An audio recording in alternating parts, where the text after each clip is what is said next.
Salutations à toutes et à tous, c'est toujours le frère Antoine Fadi, toujours avec l'exceptionnel, l'incroyable, le merveilleux, le sublime, oui, Kalata Dimsi, le code révélé de la Bible authentique. Et nous allons aller comme à notre habitude, encore donc dans le livre de Wanja, le livre de Wanja, eh oui, prise de contact et vision du futur, puisque Wanja va vivre les deux. D'abord, cette prise de contact avec le spirituel et les visions du futur qui vont concerner même au-delà de même de notre époque.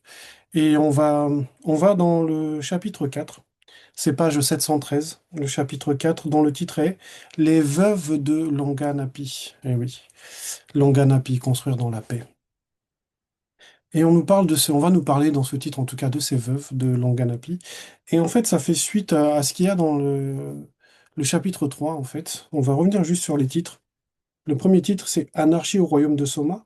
Et on nous parle donc que Mundima Beko qui s'est dit, l'entité donc des châtiments en charge du domaine de la nature, va ôter son appui, va ôter cette protection sur Longanapi et Soma. Et ensuite, on arrive toujours dans ce chapitre 3 à un deuxième titre, Les belles dames de Longanapi.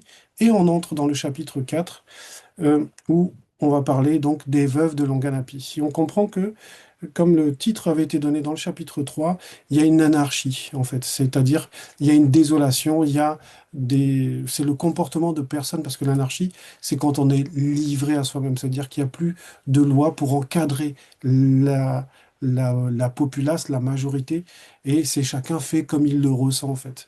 Et donc, c'est pour ça qu'on nous a parlé des dames de Longanapi et de la sanction que vont avoir ces personnes-là par rapport à leur comportement. Et là, on entre dans les veuves de Longanapi. Parce qu'il y avait d'abord les dames, et maintenant il y a les veuves.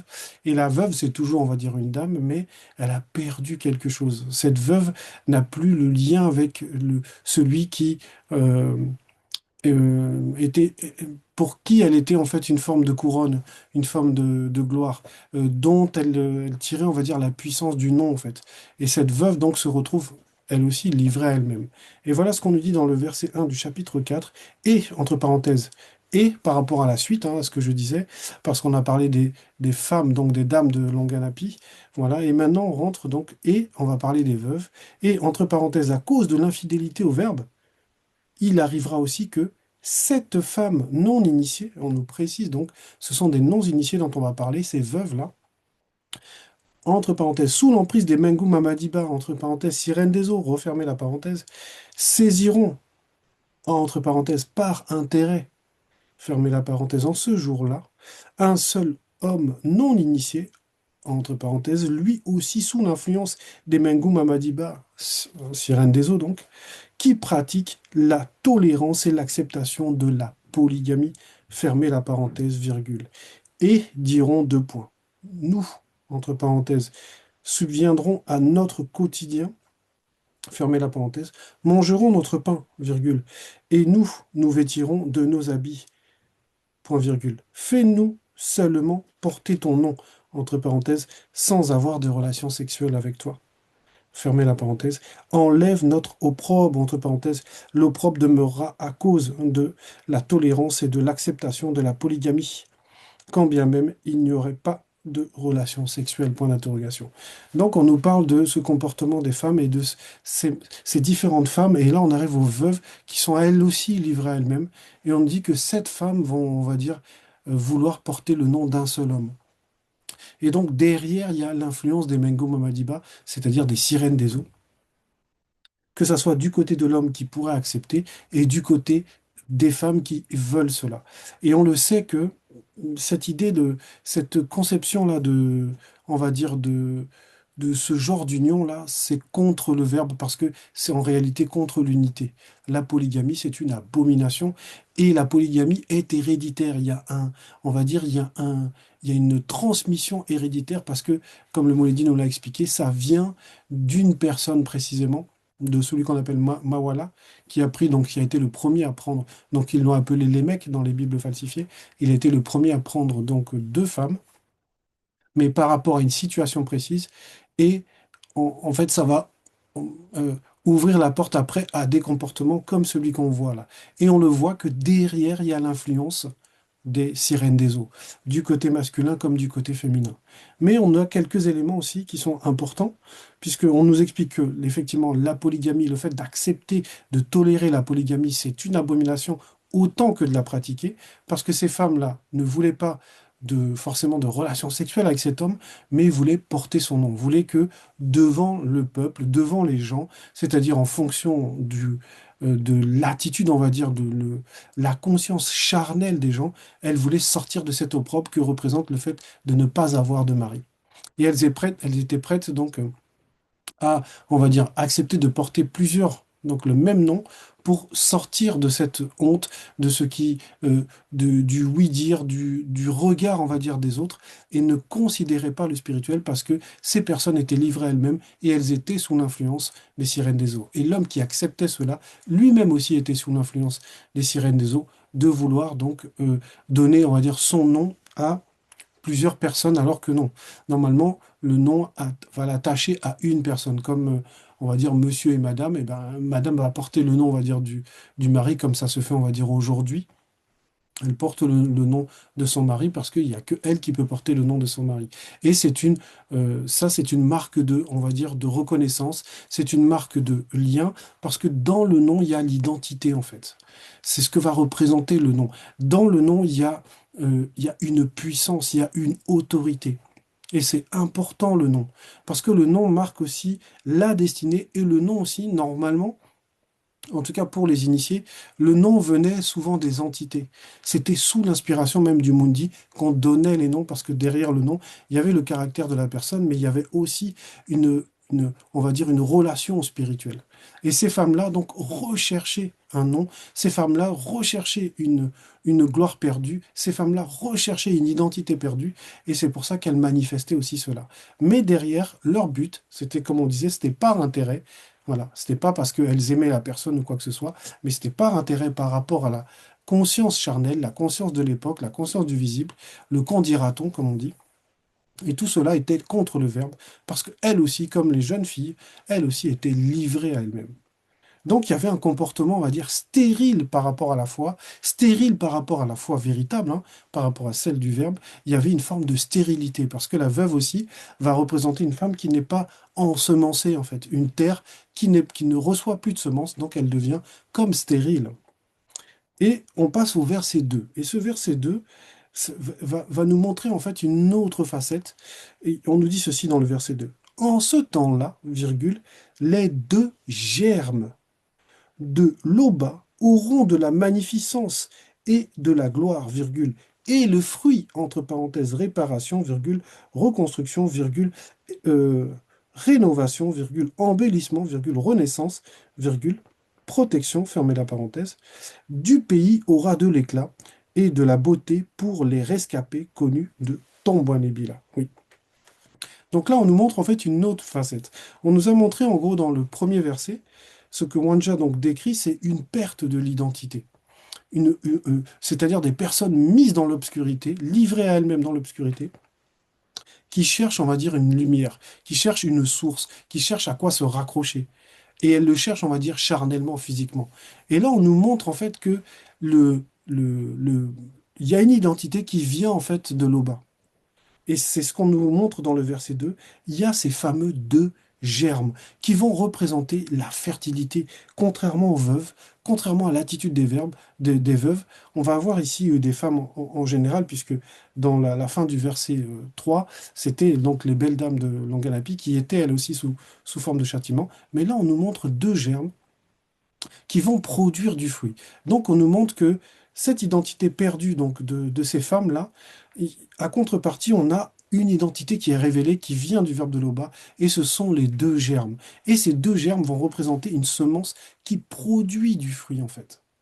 C'est ce qu'on nous dit, hein. Et en plus, on nous donne des détails. En ce temps-là, virgule, les deux germes de l'Oba auront de la magnificence avec le M majuscule et de la gloire, virgule, et le fruit, entre parenthèses, réparation, etc., reconstruction, voilà, du pays aura de l'éclat et de la beauté pour les rescapés connus de Tombouanébila.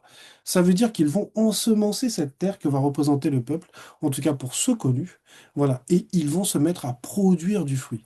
Ils vont se mettre à avoir de l'éclat, ils vont se mettre à briller parce que, comme j'avais dit, la femme, c'est comme une couronne, en fait, sur la tête d'un roi, en fait, en tout cas de son mari. Et l'exemple ici, là, c'est pour ça qu'on nous donne, on nous parle de magnificence, on nous parle d'éclat, on nous parle de beauté, parce que il va y avoir cet éclat, cette, on va dire cette beauté, cette magnificence de, on va dire, de l'Église, de l'épouse en fait. Parce que les deux germes vont représenter, on va dire, un seul époux. Et maintenant, à la rencontre de cet époux, c'est une église. Et il va y avoir du fruit, en fait, qui va être produit. Et c'est ce qui va donner de la magnificence, c'est ce qui va donner de l'éclat. Parce que ça doit correspondre, on va dire, l'église, on va dire, doit correspondre à ce que elle reçoit comme semence, à ce qu'elle reçoit comme vérité, comme enseignement. C'est ça qui doit s'émaner, c'est ça qui doit briller, en fait, de l'église. Verset 3, et les restes connus de Wassé, virgule, les restes connus de Longanapi, virgule, seront appelés saints, virgule, quiconque connu à Longanapi sera inscrit parmi les initiés. Donc quiconque connu, et oui, il faut que ce soit des personnes connues, voilà, seront inscrits comme initiés. Ça veut dire que le travail de ces deux germes va produire du fruit et va amener les personnes à changer complètement d'attitude jusqu'à atteindre le niveau de sainteté. Donc c'est même après la sanctification, c'est la sainteté en fait. Ça veut dire qu'ils deviennent précieux, ils ont une valeur inestimable pour le grand ordre des choses, parce qu'ils sont rentrés dans la sainteté. Mais on va nous expliquer que avant de pénétrer dans cette sainteté, il doit y avoir quelque chose avant, il doit y avoir quelque chose. Et c'est là dans le verset 4 où on nous dit, après que le verbe de l'Oba aura spirituellement lavé les péchés des filles non initiées de Wassé, virgule, et purifié l'Onganapi du sang qui est au milieu d'elle, virgule, par le souffle de la justice et par le souffle du Mundima Beko qui s'est dit. Point. Donc on nous explique qu'avant d'arriver à une sanctification, il faut d'abord une purification. Il faut d'abord qu'il y ait un nettoyage de toute l'attitude, des états de conscience qui ne correspondent pas à cet éclat que les deux germes manifestent en fait dans le visible par la connaissance. Et oui, parce que les deux germes brillent, ont de la magnificence à cause de la connaissance qu'ils ont amenée dans le visible, que ce soit Kudumane à son époque ou Zulula dans cette époque. Voilà, on le voit, le verbe brille. C'est la magnificence parce que la connaissance, c'est plus précieux, comme on le dit, hein, que l'or, que les diamants, que voilà, toutes les richesses du monde. La connaissance, c'est inestimable. Surtout la connaissance qui est révélée là, dans cette époque. Ce qu'on appelle donc la connaissance interdite. Voilà, ça c'est exceptionnel. Voilà, même enfin, tous les différents enseignements qu'on reçoit en ce moment, c'est de la très haute connaissance, ce sont des très hautes fréquences de connaissance. Et ça doit d'abord purifier la personne, voilà, avant de, on va dire, de la rendre sainte, c'est-à-dire en gros, la sainteté ici va représenter le fait d'être au moins, d'avoir un vêtement qui est lié au spirituel, d'avoir cette sainte présence du Mundi Musangi, mais il faut d'abord être nettoyé, être purifié. C'est ce qu'on nous dit ici dans ce verset 4. Verset 5, le verbe de l'Oba établira, virgule, sur toute l'étendue de la montagne sacrée des initiés et sur ces lieux d'assemblée, virgule, une nuée fumante pendant le jour, virgule, et une entité du feu incandescent éclatant pendant la nuit. Point, virgule, et on passe après au verset 6. Et ça, dans ce verset 5, on nous montre déjà que ces connus là qui vont devenir des initiés, qui vont changer, on va dire, d'identité, qui vont porter un nom qui est un nom glorieux, qui, ce nom-là va représenter la présence du Mundi Musangi, vont se mettre à l'intérieur du nom donc, de Joki Sabe, à l'intérieur du nom, on va dire, dans le verbe. On nous dit ici que même ils auront donc sur toute l'étendue de la montagne sacrée des initiés. Ça veut dire qu'il y a une élévation générale en fait de ces personnes puisqu'on les place sur une montagne. Ça veut dire déjà qu'on leur donne de la valeur, et surtout, ça veut dire qu'ils ont un espace pour eux. C'est ce que ça veut dire. Et on nous explique ici qu'il faut le voir donc spirituellement, et sur les lieux d'assemblée, virgule, une nuée fumante pendant le jour. Et cette nuée-là, parce qu'on entend beaucoup parler de nuée, voilà, qu'il y a une manifestation spirituelle et il y a des nuées qui sont là. Voilà, en fait, cette nuée-là va représenter une protection. Parce que, en gros, on nous parle du jour, en fait. C'est-à-dire qu'il y a comme un voile, il y a une protection sur toute cette assemblée-là.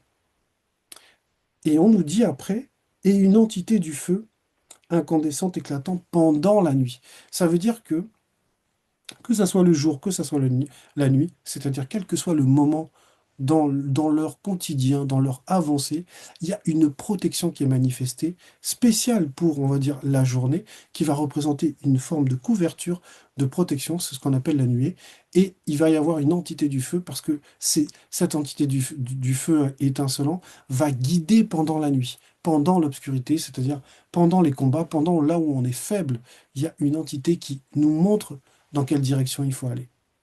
C'est ce que ça représente, mais ça, c'est de manière générale, c'est pour toute l'assemblée. Voilà. C'est pour tous ceux qui sont saints, comme je disais, il y a cette marque de protection parce qu'ils sont sacrés, en fait, ces initiés. Verset 6, car tout ce qui est glorieux sera mis à couvert. C'est ce que je vous expliquais, c'est ce que je disais. Donc tout ce qui est glorieux, c'est-à-dire ces personnes-là sont glorieuses. En gros, tout ce qui est, il y a un couvercle, en fait. Il y a une protection. Il y aura un abri pour donner de l'ombre contre la chaleur du jour, virgule, pour servir de refuge et d'asile contre l'orage et la pluie. Et oui, c'est la manifestation de cette protection. Donc, pour ces personnes, pour ceux qui auront délaissé cette attitude charnelle, délaissé cette vanité, parce que c'est quand on nous parle d'anarchie à Longanapi, en gros, c'est la vanité de chacun qui règne, en fait. Chacun fait par intérêt, chacun fait pour s'attirer ce qu'il a besoin, mais ne regarde pas au spirituel, ne voit que l'aspect charnel. Mais ceux qui vont regarder au spirituel, qui vont considérer le spirituel, vont produire des œuvres selon le spirituel, vont devenir donc, on va dire, initiés, vont être donc considérés comme saints, vont changer de statut, vont porter un nom glorieux, et cette gloire-là, on va la protéger parce que les entités veillent. Ces personnes-là seront considérées comme précieuses. Voilà, c'était l'exhortation. L'Oba est toujours glorifié.